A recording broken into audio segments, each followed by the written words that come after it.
off with a discussion about Operation Tidal Wave. And let me just introduce our speaker, Ed Clendenin Jr. He's had a lifelong interest in aviation. In 1989, let me just read this. He and his father were touring an Air Force museum in Dayton, Ohio. As they approached the plane on display there, the Strawberry Bitch, his father commented that that was the plane that he'd flown.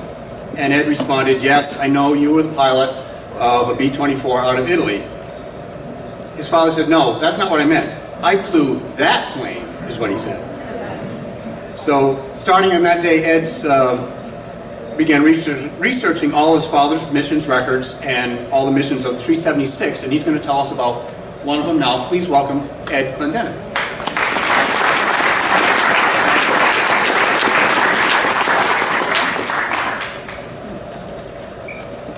Good afternoon. Can you hear me? No.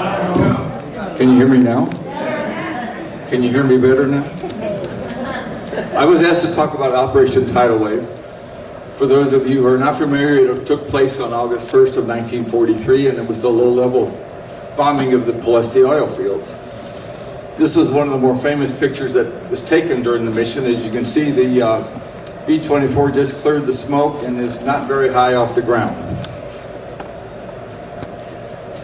The men who participated on this mission had their own anniversaries, usually around August 1st of every given year, and the 2013 reunion was the 70th anniversary of that reunion.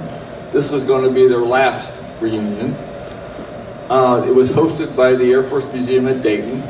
They put on a great show. They actually opened the doors for us early. The men standing there in front of the Strawberry Bitch are the only survivors that came to the reunion.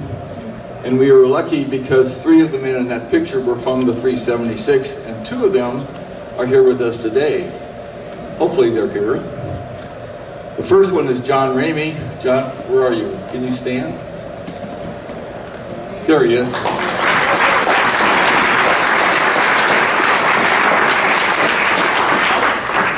John was the tail gunner on the Guy Holt crew, and his name will come up later on in the conversation. And the second man, who's now trying to find his seat, is Tony Sapienza. Tony, wave your hand.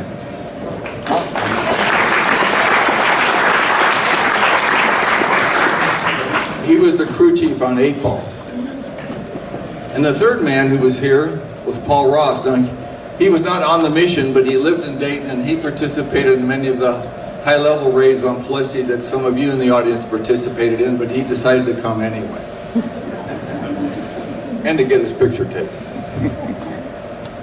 Okay, the importance of Pulaski for those who don't know. Pulaski produced about 40% of the oil used by the German war machine, and most of it went to the Russian front. And it was no secret how significant it was. The New York Times was actually publishing articles about Pulaski and how vulnerable it is and how important it was as early as 1940. Roosevelt himself was briefed about Pulaski within a week of Pearl Harbor. So there were people in the U.S. military that wanted Pulaski to rise to the top of the target list. And the consequences was that in June of '42, Halpro, which was the seed organization for the 376, actually conducted a raid on Pulaski with 13 airplanes. They did very little damage, but the biggest thing that they did was tell the Germans that a B-24 flying from North Africa could hit Pulaski. Anybody want to tell me where Pulaski is? It's right there. So you can see, flying from North Africa, that's a pretty long distance. So today, there's been a lot of books written about Pulaski, and I couldn't possibly, in the time given, cover it in any great detail. But I want to talk about the one event in the mission that does pertain to the 376 and has come down in history as the wrong turn. Then I'm going to donate some of my time to Nanc McLaughlin, who's going to talk about Wongo Wongo, which is one of the planes that was lost on that mission. You can't hear? Better?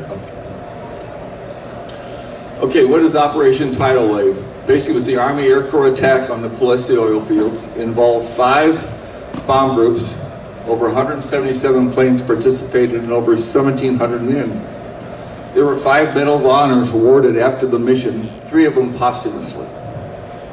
It is, I believe, the single largest awarding of the Medal of Honor in the Army Air Corps during the war. And what is the wrong turn, you might ask? The 376 was a lead bomb group in the formation.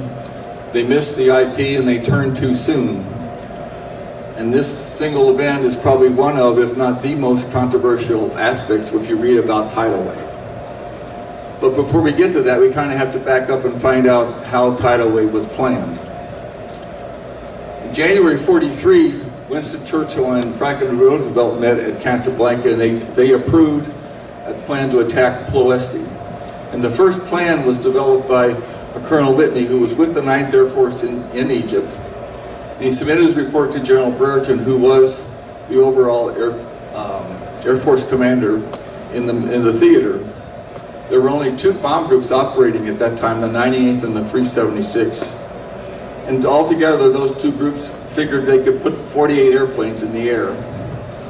Whitney proposed that they fly out of Aleppo, and it's the same Aleppo that's currently in the news, being bombed all to crazy. And in effect, this plan was a repeat of what Halpro had done 11 months earlier.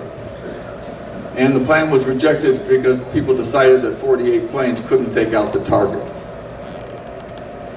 So Hap Arnold in March gave the problem to Colonel Jacob Smart, and he's the person, if you read about it, that's credited with coming up with the plan. And the first thing Smart suggested is let's pull the three B-24 groups currently flying out of England and move them down to North Africa. That way we can get a fairly significant number of airplanes. He was going to fly them from North Africa as opposed to Syria. And he proposed 2 concepts for the raid. The first one was the standard high-level raid that most of you know how to fly. You come in at 20,000 feet or plus, and you hit the target. But then he thought, you know what? If we come in at low level, we might catch them by surprise. Now, low-level bombing in the Air Corps was not a new concept, but using a B-24 was. So he needed to demonstrate that we could do this.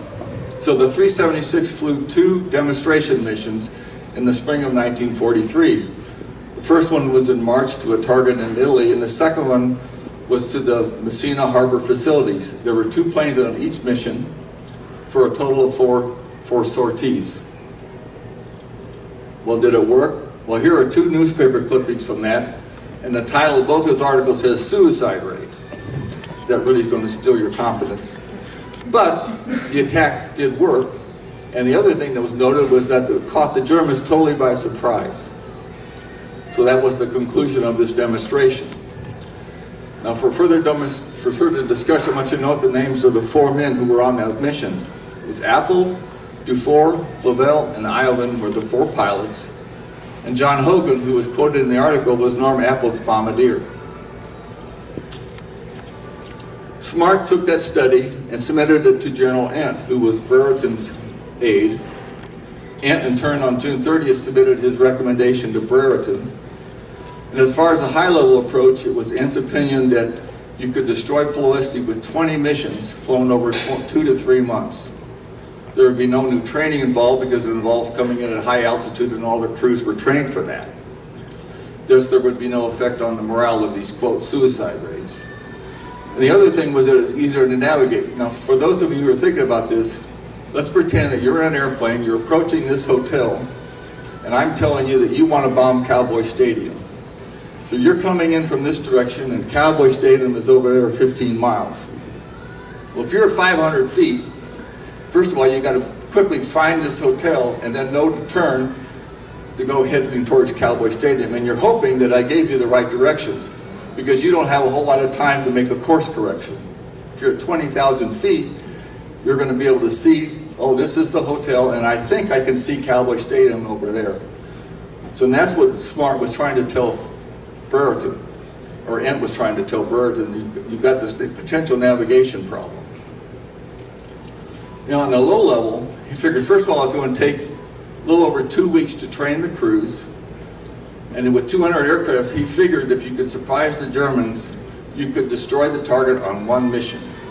but you had to recognize you had navigational problems. He also said it's possible that you could lose the entire attacking force and not do any appreciable damage to the target. And that statement was basically when Brereton had the pre-flight briefing with the crews, when he said to you guys, you're all expendable. The decision was it was worth sacrificing the crews if you could destroy the target. So on July 19th, the crew started training, and the 3 groups were diverted from England. And I think John Ramey gave me this picture taken during one of their practice missions. And you should be able to see the bomb bay doors open on the 1B-24, and you can see its shadow on the ground. So it's coming in pretty low. There's a DVD being sold in the back room, which actually has film. So it's one thing to see the still pictures, something else to see planes flying on these practice missions. They built a dummy target out in the middle of the desert, and the crews practice attacking the dummy target. Now every 9th Air Force commander was going to be on the airplane. Brereton was going to be the overall mission commander, and he was going to fly in Compton's airplane, sitting between Compton, who was the pilot, and his co-pilot, Ralph Thompson. Smart, who was the planner, was going to be the co-pilot in the 2nd group, the 93rd. And then Ant was going to be in the 3rd group, the 98th, and he was going to be Kane's co-pilot. Well, everything's fine until the day before the mission, and Hap Arnold sent a telegram to Brereton, you ain't going. You know too much. And not only are you not going, but neither is Timberlake, and neither is Smart. So the night before the mission, there was a they had to reshuffle the crews. And basically, I have not found out where Timberlake was supposed to be, but he's quoted as saying that when he was told he wasn't going, he thought his crews were going to think he was a chicken. So the last minute hiccup, I call it, Ant was moved out of the 3rd group up to the 1st group, and he flies as the overall commission commander, and he'll sit on a stool between Compton and Thompson. Ant has to find a replacement because now Kane doesn't have a co-pilot.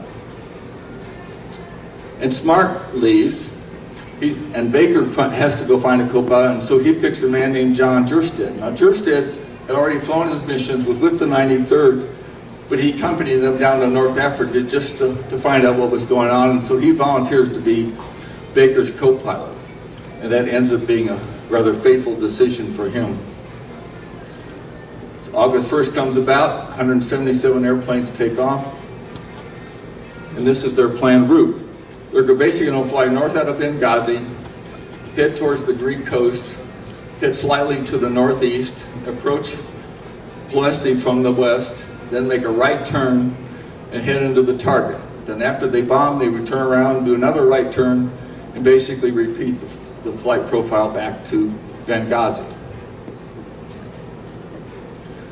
Now for those of you who know anything about Ploesti, Ploesti is not a single target. It actually consists of a series of refineries surrounding Ploesti. And they were all given a code name. White 1, White 2, White 3, White 4, White 5. Those were the ones immediately around Ploesti. Then there were 2, I'll call them remote targets. There was blue, which was south and east of Ploesti, and red, which was north and west of Ploesti.